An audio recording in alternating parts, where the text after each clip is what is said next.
kindly gave us an early exclusive preview on, which we appreciate it. Thank you so much. Sure.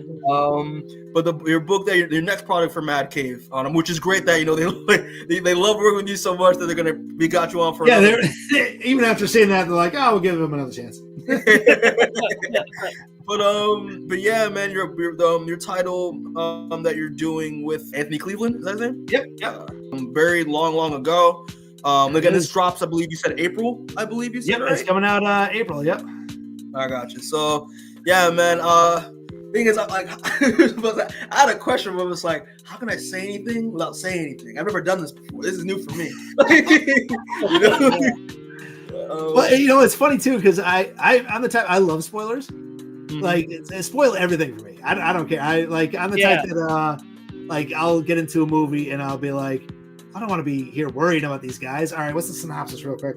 Okay, great. All right, that guy gets killed. This guy. All right, let's go. It's just like the Boston thing because Seamus is the same way. Oh, it's the same thing. Kind of like much harder to spoil this too, given it's based off a true story. So you kind of know what's going on a little bit. So unlike Sync, this one is like these were real people.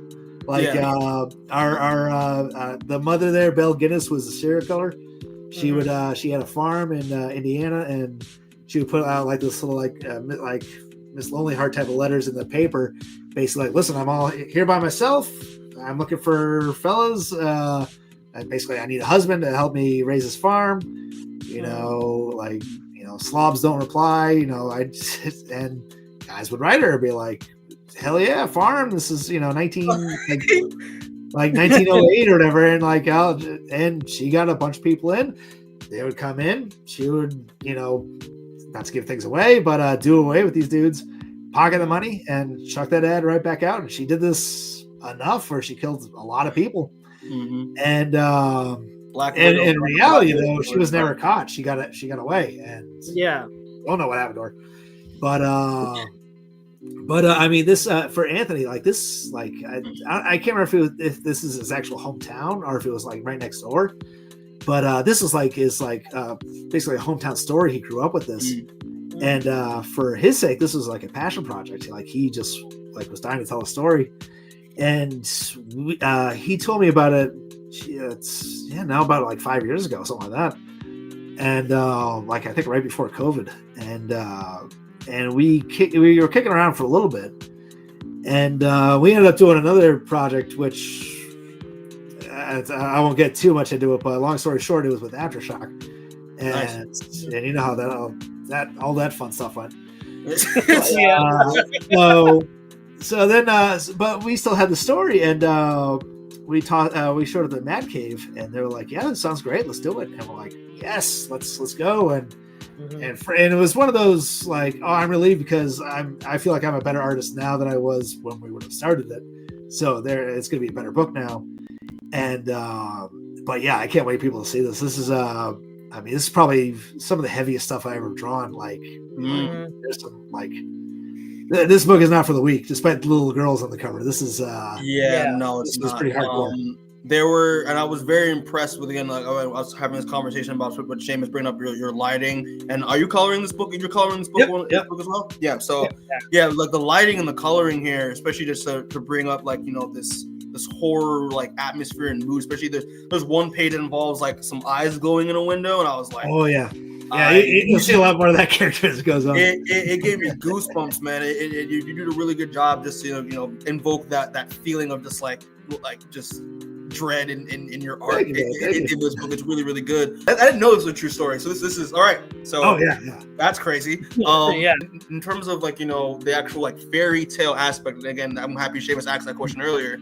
What was some of the inspiration involving the storybook fairy tale side of everything, especially when it involves the story that these girls get introduced to so because there's a whole kind of feeling to that it's almost like a fairy tale version of this, kind of like a Little Red Riding Hood type of thing. Like you got this big bad wolf, but you get the little kids trying to just make it through. And also the book one starts with this whole knight in shining armor type of story, and it was goofy. I remember when I started to draw this, I drew this first 3 pages, and then just having to like completely shift gears into like because at that by the time I finished like page 3, I was like, man, drawing like knights, and this is fun, man. Like doing like this whole King Arthur type of stuff, and then switching gears to, like these little girls, and then like doing this whole like Andrew Wyatt type of world, and yeah, no, it was I'm trying to think of anything to tell you. It was just getting into it. Trying to do the whole world justice, and especially Anthony's script justice, and just trying to make it as best as I can, I guess. It was giving very like grim fairy tale vibes, especially with like that side of the story. I was like, this is really interesting, and juxtaposing with the actual true story of this serial killer. I was like, this is a really cool narrative that you guys are like taking a true serial killer event, and as well as juxtaposing that with an actual like supernatural, like grim fairy tale type of story, but more horror centric. I thought was a really interesting, really good idea. And then when I finished reading the issue, I was like, man, these poor girls, man, like they have a rough time. They have a real rough time. Yeah, they go through the ringer. They had one of those issues where I felt like what you were saying earlier, where I was like, I just want to look up the synopsis and be like, okay, is that what's going to go on? I hope this doesn't go too much further. This one you can look up the synopsis. It's that's why I was like, oh no. Yeah. But I gotta say that final shot, I was like, oh, that looks so cool. I just love the way that it was just. I don't want to say too much, but the way it was just coming out of the ground, I was like, oh my god, that looks so I was like, this is crazy. Thing on his head and everything, I was like, that looks so cool. Yeah, no, I mean, I tell you, dude, especially where the sucker goes, because I mean, it's it's drawn, it's done. Like for my end, like everything's drawn, everything's colored, and now it's coming out. So it's not like sometimes like you do these and like, all right, I drew issue 1 and 2, but now I'm in the middle of number 3 or whatever. Like, so I'm like, oh man, this is just issue 1. Like I can't wait till you see like issue like 4 or like issue 3. Oh my god, and just the finale and all that stuff. So, but yeah, no, this book is. I can't wait for people to see this. It's gonna be. It's heavy, man. It's heavy. I don't want to say. I think excited's the wrong word, but I am definitely at least excited to keep reading it. Yeah, for sure. Just having it. For sure.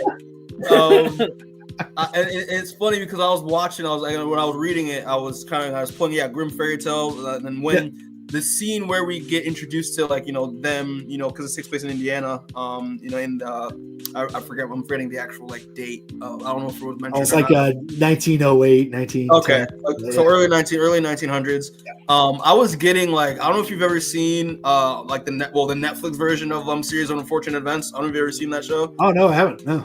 So that gray atmosphere, that gray bleak atmosphere made me think of that show, especially when we get introduced to the mother. I'm just like, yeah, nah, I'm good. I guess I just scare the crap out of me. It's gonna be bad vibes already. But yeah, it's so what? So if you want to sum up, what could we what could readers look forward to going through when the entire series I mean it's as heavy as I'm talking about it. I mean there are some really funny bits in there too. It's just a good story. It's I mean the whole fairy tale aspect to it, just the and it's gonna be, I drew it, so there's gonna be some blood, a little bit of blood. A touch here, Django level blood, I'm sure. Yeah. But yeah, no, I mean, I'm just super proud of this book. I mean, the way Anthony put it all together, his writing. I mean, it was mine to screw up. Like it was the writing was there, and if things don't look, if it goes off a little bit, that's my fault. I mean, he had it all right in that script, and but yeah, no, I think it's gonna. It's a great story. Again, it's one of those all right, what can I tell you without ruining it? I know. And we don't want to get you in trouble, so it's just pick it up in April. You're gonna love it.